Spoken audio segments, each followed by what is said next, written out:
la parole.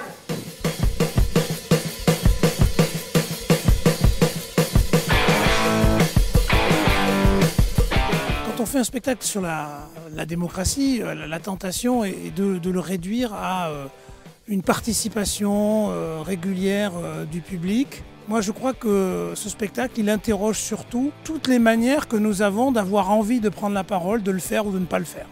Je vais vous soumettre à votre réflexion une phrase et puis on va essayer de discuter ensemble. Alors, je m'appelle Christophe Pébard, je suis maître de conférence à l'université Bordeaux-Montaigne en histoire grecque. Je me suis lancé avec Barbara Stigler dans cette aventure théâtrale depuis 2022. Ça n'a rien à voir avec un cours magistral où vous seriez passif. Il nous a semblé qu'il y avait comme un pari à essayer de reprendre cette articulation entre démocratie et théâtre au XXIe siècle, mais tout en gardant cette volonté d'interroger la démocratie en ce qu'elle reste au fond un mystère pour nous toutes et tous.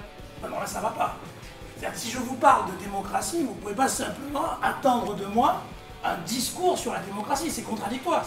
Il ne s'agit pas de forcer le public à jouer un rôle, mais plutôt à faire comprendre à chacun et chacune qui vient assister à ce spectacle qu'il n'est pas simplement une individualité. Dans les maisons de retraite, dans les lieux de soins, est-ce qu'il y a de la démocratie? Toutes ces questions, elles ont été originellement posées au théâtre et il nous a semblé important de les faire résonner de nouveau. Non mais la prochaine fois, vous participerez plus, hein?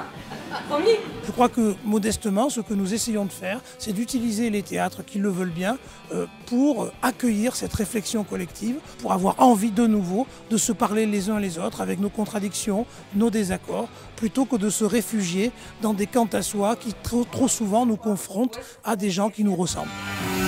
Allez, Bordeaux, debout!